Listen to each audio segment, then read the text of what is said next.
Mahilig ba kayo sa math? O takot din kayo sa algebra? Di kaya naman nahirapan kayo sa mga problem solving? After lunch, kakatapos lang ng break time sa Domengs Elementary School.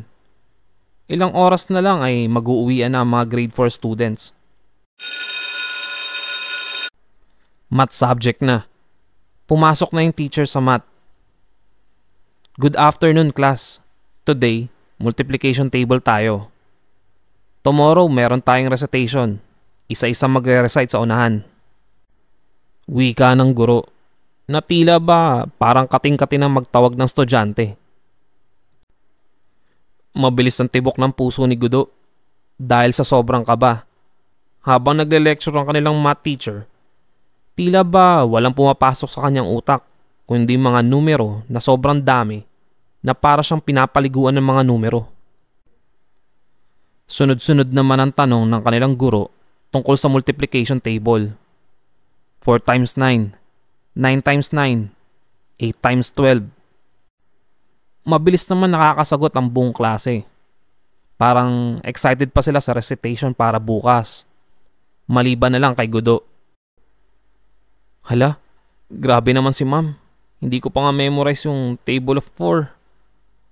Ang bilis. Paano ba sila nakakasagot ng sabay-sabay? Bakit parang alam na nila lahat hanggang table of 12? Mabilis naman natapos ang math subject. Baka sa mukha ng guro ang saya dahil maganda ang pinakita ng kanyang mga estudyante. Lahat ay nagpa-participate at nag-uunahan pa makasagot sa kanyang mga tanong. Lutang naman na tumayo at inayos ni Gudo ang kanyang mga gamit para umuwi. Narinig pa niya ang mga pag-uusap ng kanyang ibang classmate at excited pa ang mga ito sa graded recitation para bukas. At bago pa man makalabas ng classroom si Gudo, tinawag naman siya ng mga classmate niya para maglaro sa computer shop. Kaya imbis na umuwi, ay dumaan pa ito sa computer shop at ginibi na siya ng pag-uwi.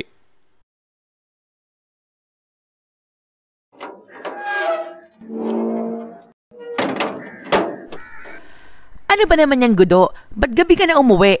Linti ka. Mas nauna pa ako sa'yo. Tingnan mo nga yung lababo. May hugasin pa. Hugasan mo yan at magsaing ka na. Ikaw pinag-aaral ka kung ano-ano inaatupag mo.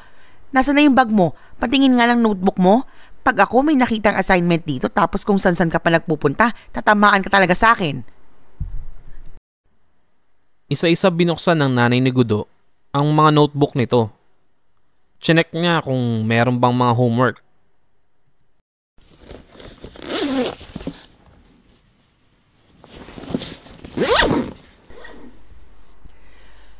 O eto, may assignment ka dito.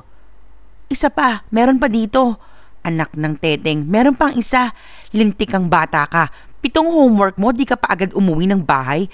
May graded recitation pa kayo bukas sa math. Ha? Yung sa math? Anong ha? Eto nakasulat sa handbook mo. May pirma pa ng teacher mo. Bilisan mo dyan. Tatanungin kita. Pag ikaw walang nasagot sa akin, nako, sinasabi ko sa'yo. Mabilis na tinapos ni Gudo ang kanyang mga ginagawa. Sinimulan na rin niyang gawin yung mga takdang aralin. 7 times 7. Hoy, ano? Sagot. Ano na?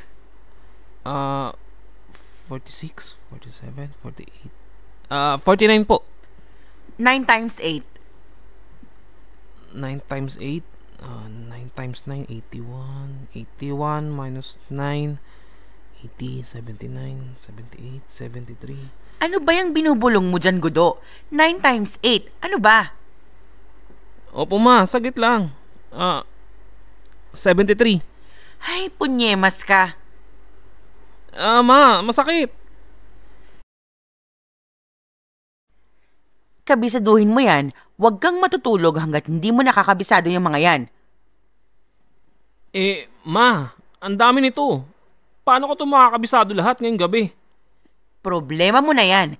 Kung maaga ka lang sanang umuwi, sana mas marami ka pang oras. Inabot na ng pasado 12:00 si Gudo at mugto na din ang kanyang mga mata sa pag-iyak. Nakakainis naman. Table of 7. 7, 14, 21, 28, 28, 29, 30, 35, 42, 43, 44, 45, 46, 47, 49, 51, 52, 53, 56. Antok na ako. Nasa table 7. Ano ba to? Table of 7 pa lang ako.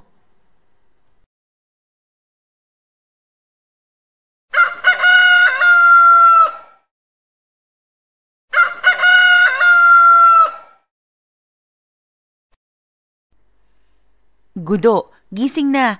Baka malate ka sa eskwela. Nagawa mo na ba yung pinapagawa ko sa'yo? Opo, Nay. Siguraduhin mo lang, ikaw bata ka. Tatamaan ka sa akin kapag nalaman kong bagsak ka. Opo, Ma. Sa klase, mabilis na lumipas ang oras. Habang papalapit na ang math subject, mas lalong tumitindi ang kaba ng nararamdaman ni Gudo. Next subject ng math, sana madali ang makuha ko. Table of 5 sana. Pinagpapawisan na ng malamig si Gudo. Parang giniginaw ang kanyang mga buto sa kamay at paa. Pati na rin ang kanyang tiyan. Gusto niyang umihi pero hindi naman siya naiihi.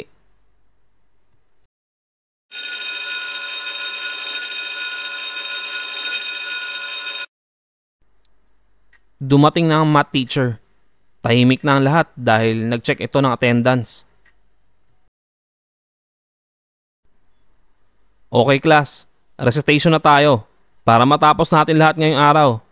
Isang mali, ulit-uli sa umpisa. Maliwanag.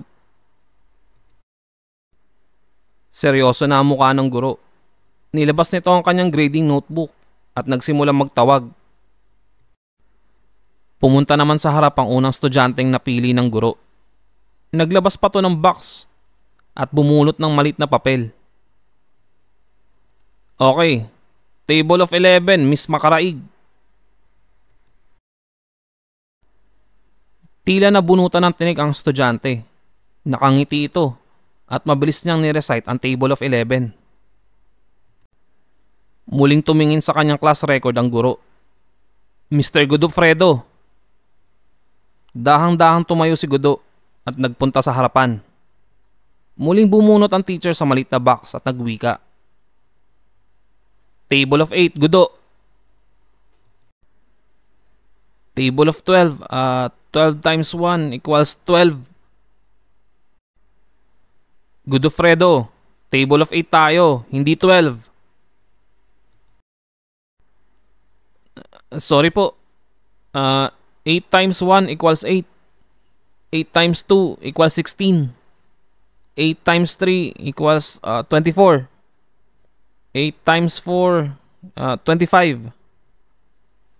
8 times 5, 26, 27, 28, 29, 30, 31, 32. Napatingin naman sa taas ang guro dahil mukhang matatagalan pa si Gudo bago matapos. 8 times 8 equals 63. Again, Mr. Godofredo, 8 times 8 is equals to 63 po. Nagtawa na naman ang mga classmate ni Gudo dahil uulit ito mula umpisa. 8 times 1 equals 8. 8 times 2, 16. 8 times 3, 32. Gudo, mali. Ulitin mo. Ilang beses pang nagpaulit-ulit si Gudo dahil sa ang tagal niya na sa harapan, medyo naluluha na rin ito. Sir? Yes. Sir, parang iiyak na po si Gudo, oh. Iiyak na yan. Iiyak na yan. Kantsaw ng mga classmate ni Gudo. At maya-maya pa ay hindi na mapigilan ni Gudo ang pagpatak ng kanyang mga luha. Class, quiet. Ituloy mo, Gudo. 25 minutes na tayo. Bilisan mo. Nag-aantay yung iba mo pang classmate. Sir, baka pwedeng uwian na po tayo. Mukhang mamaya pa si Gudo eh. Class, quiet. Sige na, Gudo. Ituloy mo na. Bilangin mo maigi. Kaya mo yan. Dahang-dahan nag-recite muli si Gudo. Habang naghihintay, ang mga classmate nito ay iba-iba na ang ginagawa. May nagdo-drawing, nagbubulungan, yung iba nag-umpisa ng gumawa ng eroplanong papel. Pagkatapos ng 35 minutes, natapos din si Gudo sa table of 8. Simula nun ay nagsimula na ang takot ni Gudo sa subject na math. Kahit matanda na ay nananaginip pa din si Gudo na bumalik siya sa eskwelahan at nasa math subject. 8 times 8, 64. 8 squared, FOIL method, to the power of quotient. Tandaan mo, Gudo, hindi ka pwedeng gumising hanggat hindi mo nakukuha ang tamang sagot sa equation na ito.